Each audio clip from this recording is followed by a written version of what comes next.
Hello, and welcome back to Offsides, BUTV10's only professional sports talk show. I'm Monet Oda. And I'm Smarin Ramdi. Today we'll hear from our analysts Jared Claflun and Bobby Serafin about the expectations for the upcoming NHL season.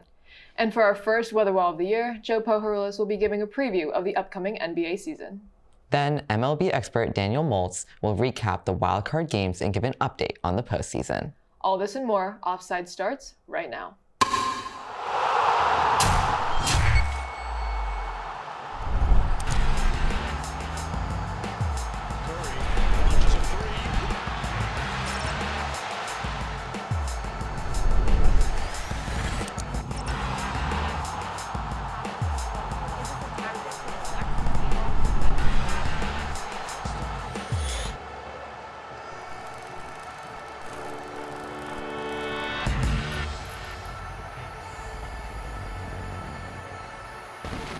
After an interesting season which brought us a temporary division format change, limited fan capacity, and a repeat Stanley Cup champion, the NHL is ready to run it back for its 2021-22 season. I'm Bobby Serafin, and I'm joined by Jared Claflun for this preview. Following an exciting summer which saw loads of familiar faces end up in new places, there's a lot to be excited about as the new look 32-team NHL hits the ice this fall. Let's break it down.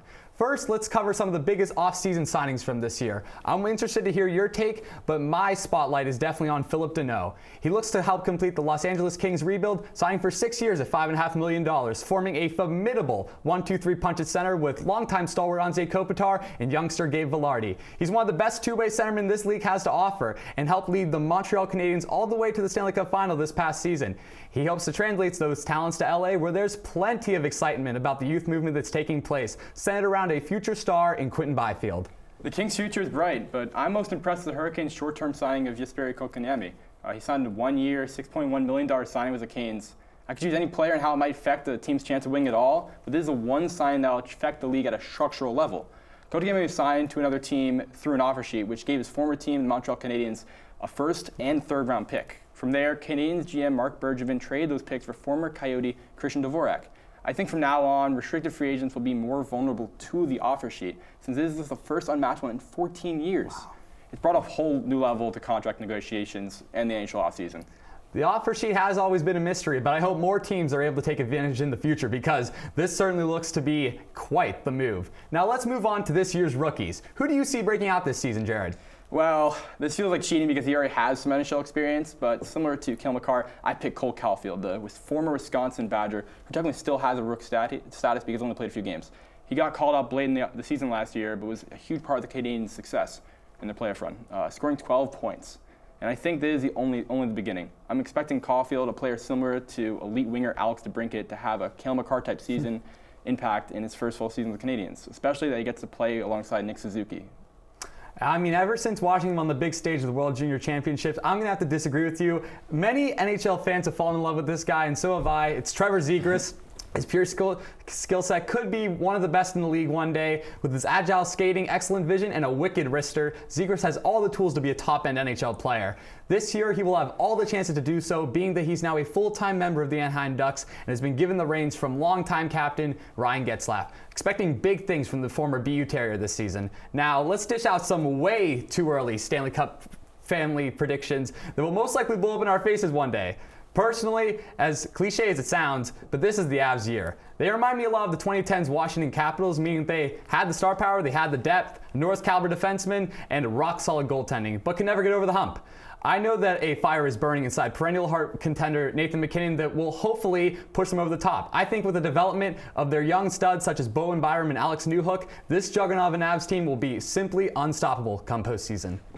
I'm sorry, I have to disagree. I'm not picking anyone until they're dethroned. It's the Tampa Bay Lightning. It's absurd that despite how good the Rays and the Buccaneers are in the same town, neither of them are the best team in Tampa Bay. That's how it belongs to the Lightning. Coming back off back-to-back championships, the Lightning have no reason not to win it all again. They might look mortal again, losing Tyler Johnson, Yanni Gourde, Blake Gaudreau this offseason, but the core is still here. Nikita Kucherov, Steven Stamkos, Victor Hedman, Anthony Cirelli, Braden Point. They also got Andrew Vasilevsky, who's on track to having one of the greatest goalie careers of all time, possibly. Once they get to the postseason, he'll take care of the rest. Simply put, they are the current NHL dynasty, and they're three-peating. But I definitely see these teams meeting in the finals for sure. But finally, we have to discuss the Seattle Kraken. I don't think this is a Golden Knights situation necessarily. I'm not the biggest fan of the world of how Francis handled the expansion draft, but I'm expecting that the NHL's 32nd team is about to play their first full season. If I have to give a positive, I think the Philip Grubauer signing is really solid. It gives them a great goalie tandem between him and Chris Driedger, but there are so many head-scratching picks in the expansion draft. I think that their goal this season isn't to win it all, but to win the Shane Wright sweepstakes in next year's draft. They may not have the storied opening season that the Golden Knights did, but I think Ron Francis deserves more credit. I think that not only they not participate in the Shane Wright sweepstakes, but they'll be able to make the playoffs in a very weak division. They have an excellent defensive core that includes the likes of shutdown defenseman Adam Larson, flashy puck mover Vince Dunn, with veteran leadership from Mark Giordano driving up the squad.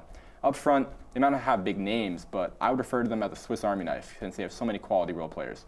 They have Yanni Gourde, Brendan Tanev, and overall I think they'll be very difficult to play against. I mean, they definitely have a very deep squad, and we'll see if they can make a push for the playoffs this season. That'll do it for our NHL season preview. Now let's send it over to Joe Pohoryles for our NBA weather wall. Take it away, Joe.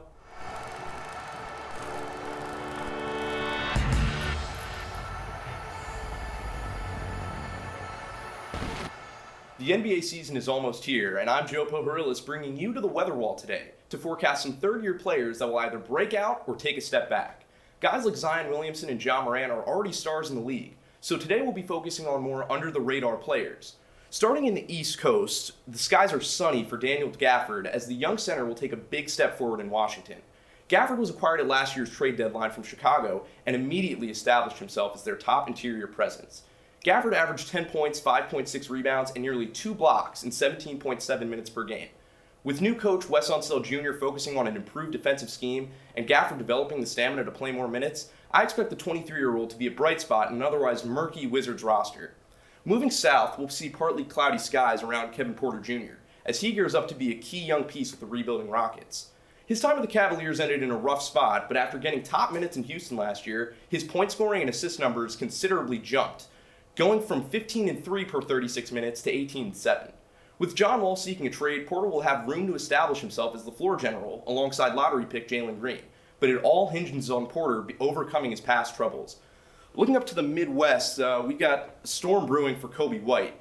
From nabbing Nikola Vucevic at last year's trade deadline to adding Lonzo Ball and DeMar DeRozan this offseason, the Chicago Bulls are going for it. And unfortunately for Coby White, who is still rehabbing from shoulder surgery, I don't see it faring too well for him.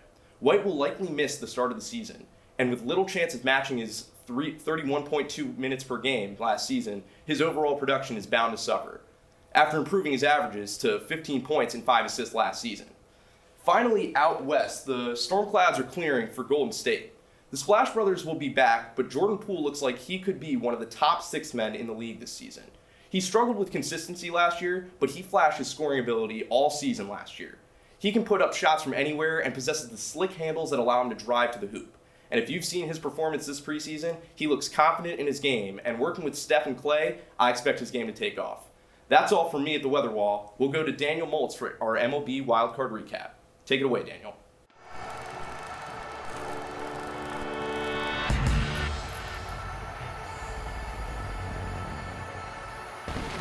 Thanks, Joe. The 2021 MLB Wildcard games featured 4 historic teams facing off. The New York Yankees and Boston Red Sox at Fenway Park, and the Los Angeles Dodgers and St. Louis Cardinals in LA. In the AL game, Nathan Eovaldi dotted his fastball and breaking balls all over the strike zone all game long and had the streaky Yankees swinging away. Add-on blasts from Xander Bogaerts and Kyle Schwarber, and the Sox never looked back. Despite the efforts of Aaron Judge, the Yankees bullpen, and of course Giancarlo Stanton, Boston cruised to the 6-2 win. Meanwhile, in the National League, the hottest team in the St. Louis Cardinals faced the 106-win, yes, the 106-win wildcard team Los Angeles Dodgers. With Max Scherzer and Adam Wainwright facing off, this marked just the second time in MLB history that both starters in a do-or-die playoff game were 37 or older. Scherzer and Wainwright each allowed just 1 earned run before the game became a battle of bullpens, and LA's Chris Taylor sent the Cards packing with a walk-off 2-run home run in the bottom of the 9th off All-Star Alex Reyes. The Dodgers moved on to the division series to face the division rival San Francisco Giants with the 3-1 win. With the Yankees and Cardinals being eliminated already, they need to reflect on their 2021 campaigns. For the Cardinals, their offseason boils down to 4 questions. How can they beef up their rotation behind Jack Flaherty and the 40-year-old Wainwright? How are they preparing for their first season without Yadier Molina coming up after next season? Can that bullpen be counted on to close out games without a shutdown arm? And is this hitting core as good as their second half showed, or did they just get hot and stay hot? The Yankees, meanwhile, were mediocre this season and lucked their way into October. Every game seemed to cause high blood pressure with so many one-run or two-run games. This lineup was all about walks, strikeouts, and home runs, and Judge and Stanton were the only ones hitting by the end of the year. The team's approach needs to shift to more contact hitting and more speed, or they will never keep pace in the American League.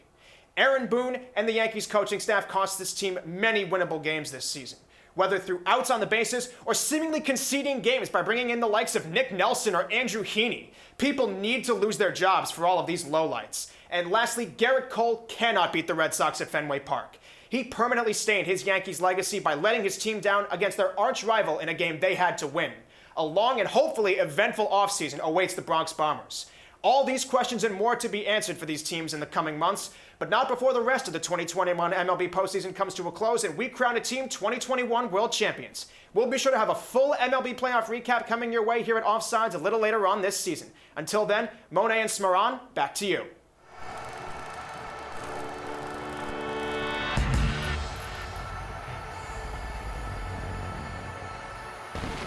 Thanks, Daniel. That's all we have for this week's episode of Offsides. If you're interested in joining our team, please email us at offsides@butv10.com. Also, be sure to like our Facebook page and follow us on Instagram and Twitter at Offsides10.